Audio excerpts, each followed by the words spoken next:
Aku ingin kekuatan. Kekuatan yang mampu mengikat arwah orang-orang jahat yang telah mengacaukan dunia di akhirat. Rantai.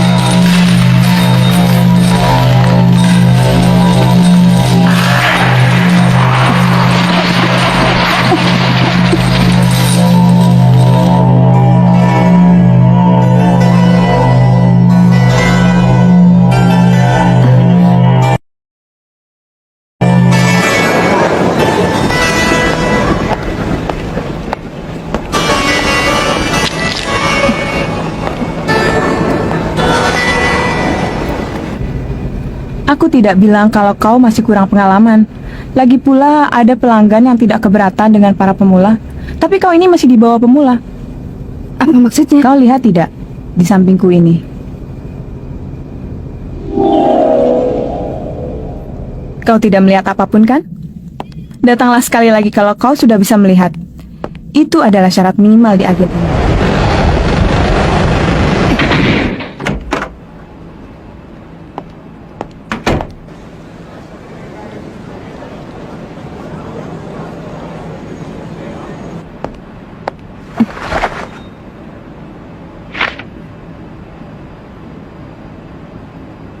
Aku yang waktu itu. Biarpun memiliki paspor, tapi cara membeli tiket saja aku tidak tahu. Seperti orang yang tidak pernah berkelana saja.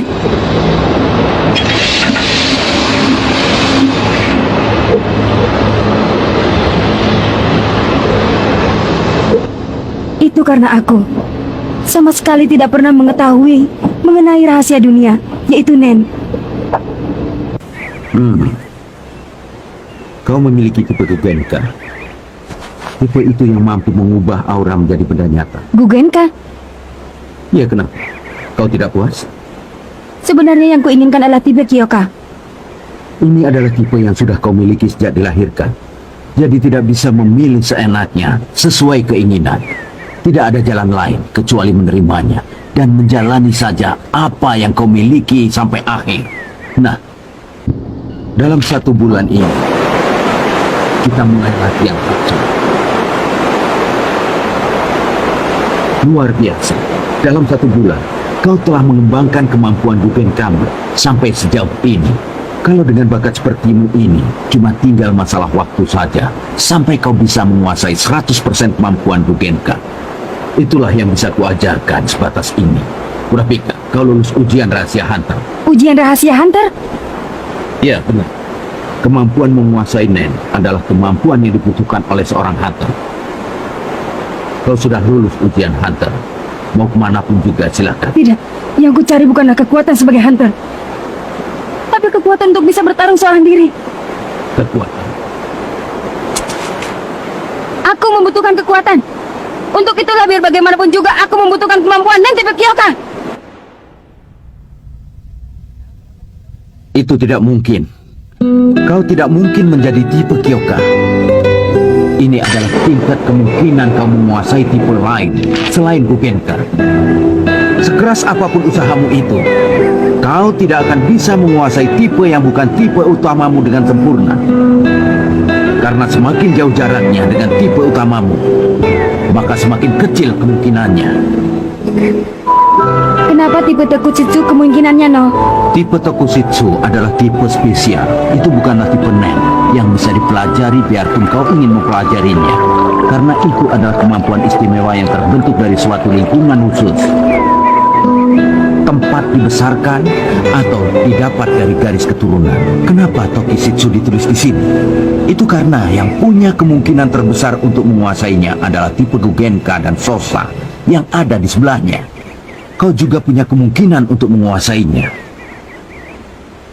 Kau pernah bilang kan, kau ingin mempunyai kekuatan untuk bisa bertarung sendirian. Karena itu pemikiranmu yang beranggapan menguasai kemampuan Kyoka paling menguntungkan, itu sangatlah tepat.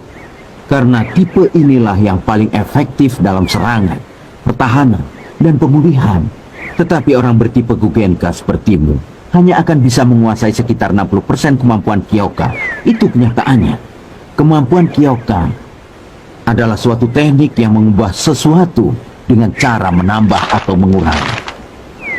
Bila kau bertarung dengan seseorang yang telah berhasil menguasai kemampuan Kyoka 100%, di fisiknya yang telah diperkuat 100% dengan energinya, dia memukul sekuat tenaga. Kekuatan totalnya kira-kira sekian.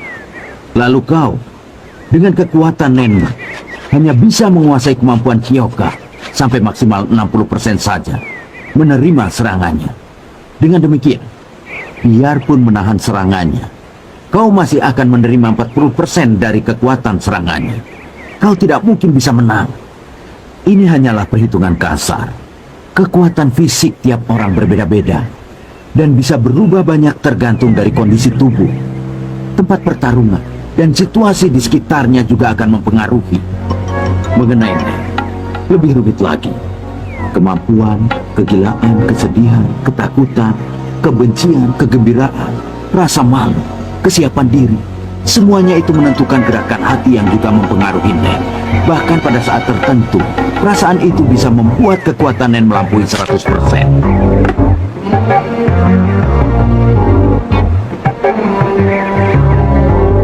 Tapi dalam pertarungan ini bukanlah hal yang baik. Mengeluarkan kekuatan yang melebihi batas kemampuan pasti akan menciptakan kekurangan di satu sisi. Itu akan menjadi titik lemah dan bisa berakibat fatal. Sekarang aku mau tanya, apakah pedang itu bisa diciptakan dengan Gugenka? Tidak bisa, Alasannya? karena itu melampaui batas kemampuan manusia.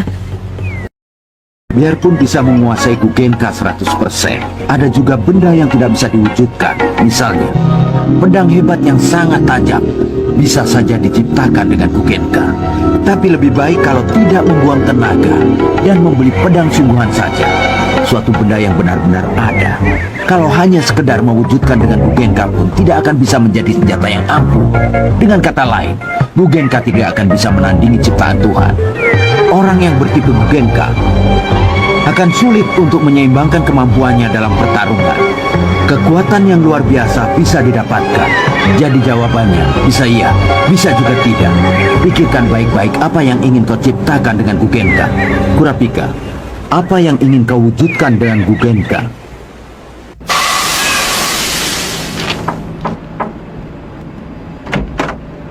Permisi. Maaf mengganggu.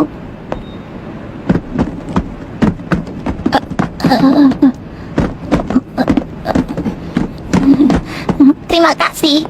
Iya.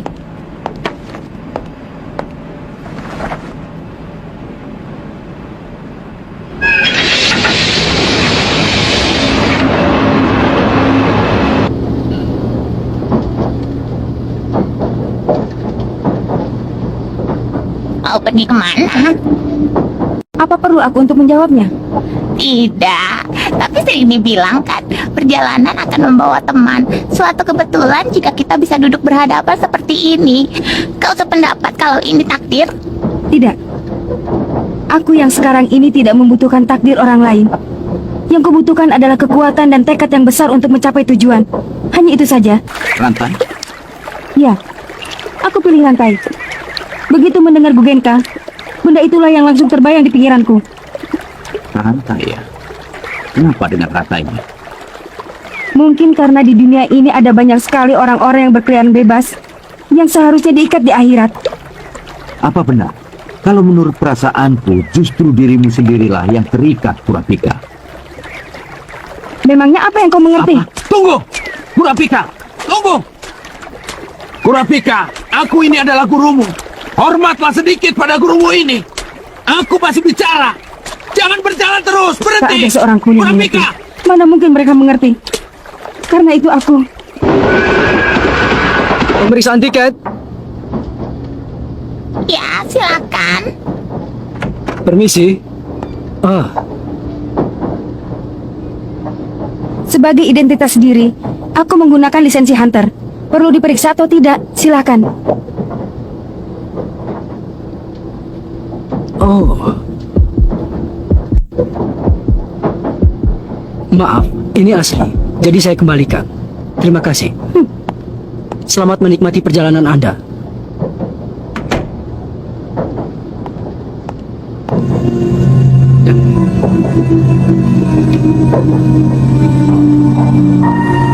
Baiklah.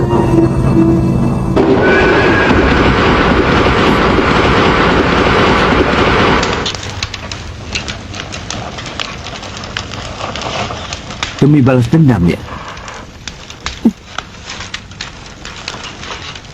Kau heran aku bisa tahu? Tentu saja tahu. Karena aku ini adalah gurumu.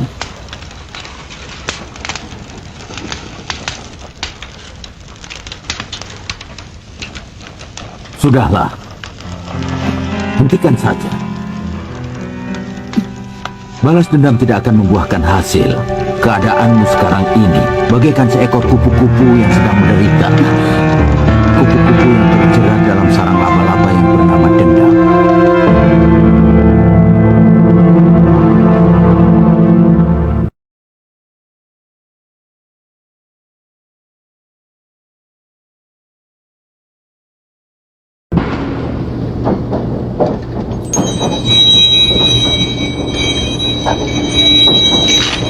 Betapa dingin dan sedihnya bunyi gemerincing itu. Di gemerincing kesedihan yang ditimbulkan oleh rantai itu tersimpan tekad yang sangat kuat. Maaf, pekerjaan membuatku jadi sangat memperhatikan suara. Jangan peduli, itu hanya sekedar ramalan.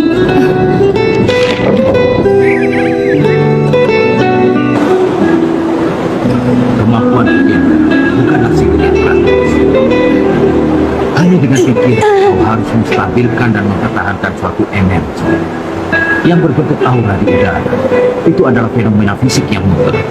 Karena dalam dunia mikroskopis, materi itu tidak lebih dari sekedar pusaran energi elektromagnetik belaka. Lalu kalau pusaran-pusaran itu berkumpul dan menyatu dalam jumlah yang sangat banyak, maka baru akan berbentuk suatu benda yang sangat statis. Itu hanya dengan kekuatan pikiran. Dibutuhkan daya konsentrasi dan daya imajinasi yang sangat luar biasa. Apalagi untuk membentuk benda dari logam yang memiliki susunan molekul yang rapat. Jauh lebih sulit dan kau pasti mengetahuinya. Sekarang lakukan saja dengan tekun. Aku akan mendampingimu sampai kau merasa puas. Karena aku bertanggung jawab sebagai seorang guru. Sepertinya hujan mulai turun.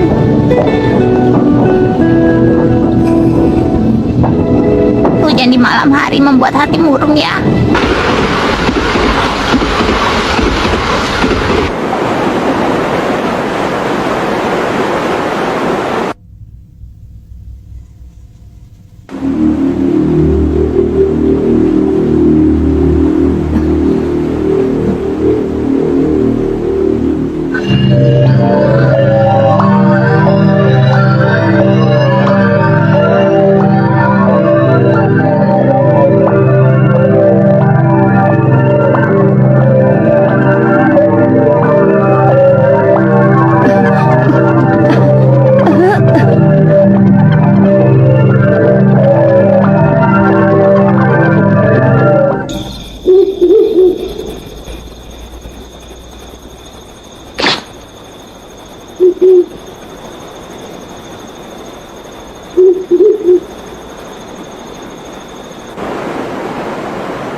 Kau sudah pulih ya?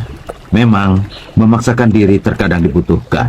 Tapi, itu ada batasnya. Kalau tubuhmu hancur, balas dendam itu tidak akan bisa kau lakukan. Kau tidak akan bisa mengerti. Kau menjadi blacklist hunter untuk membalaskan dendam anggota keluarga. Itu adalah informasi pribadi yang didapatkan oleh panitia ujian hunter. Apa itu kewajiban bagi satu-satunya anggota keluarga yang masih bertahan hidup? Ya, memang ada hal-hal yang tidak bisa dipecahkan. Mustahil menciptakan rantai yang tidak akan pernah putus. Tapi ada satu cara untuk bisa mendekati itu sedekat mungkin. Benarkah? Apa yang kulakukan, Guru? Katakan. Anak tidak tahu diri. Sekarang baru memanggilku guru. Guru! Baik-baik. Pilihlah satu syarat dan bersumpahlah di dalam hatimu untuk mematuhinya. Semakin berat konsekuensinya, maka akan semakin dahsyat teknik yang didapatkan. Itu karakter dasar Nen. Semakin besar suatu resiko yang harus ditanggung, maka keuntungannya akan berlipat ganda. Kau bisa mengerti bukan? Misalnya saat dalam keadaan darurat seperti kebakaran atau terancam celaka, seseorang bisa mengeluarkan kekuatannya yang sangat besar. Buatlah syarat untuk rantaimu sejauh batasan bisa kau patuhi, tetapi kuperingatkan, ini adalah teknik dasar yang tidak stabil. Bagai pedang bermata dua, jangan lupa, seandainya kau mengingkari sumpah itu, kau akan kehilangan kemampuan Nenmu. Ingat itu.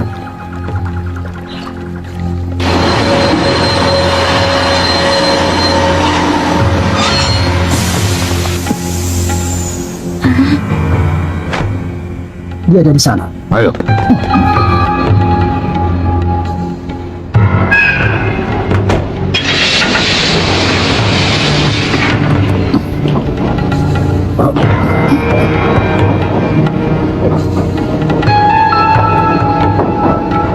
Kelihatannya ada yang mengincarmu.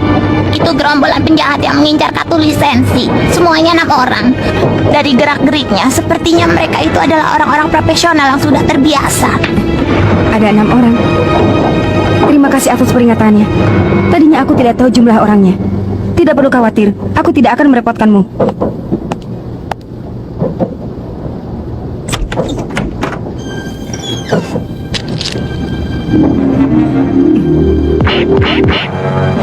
Tujuanku adalah menangkap laba-laba itu dan merebut kembali bola mata api dari orang-orang sukuku. Aku ingin rantai yang kalau sudah menangkap tak akan pernah terlepas lagi dari tanganku. Targetku laba-laba itu. Tidak akan menggunakan rantai selain pada target. Agak lemah ya. Jangan menyela. Itu barulah syarat awal. Lalu bagaimana konsekuensinya? Ku pertaruhkan nyawaku.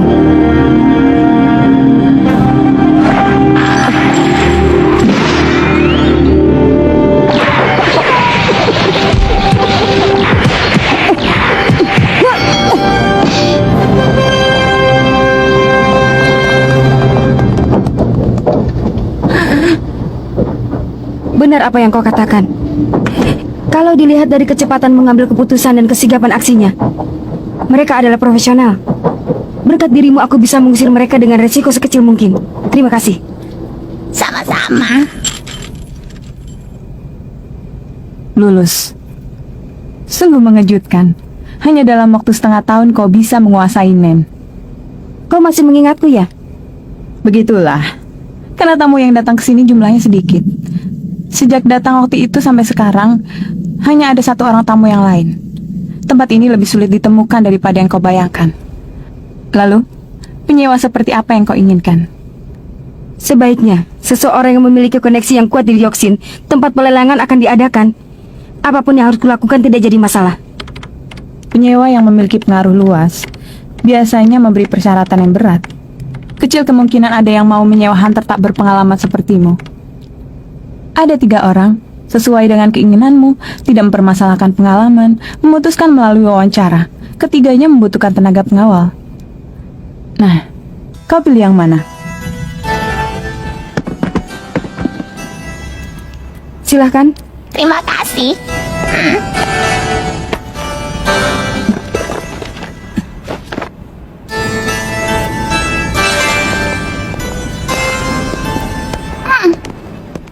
Berkat kau, perjalanan kali ini terasa tegang dan mengasyikan. Ternyata benar ya, perjalanan akan membawa teman. Perjalanan akan membawa teman.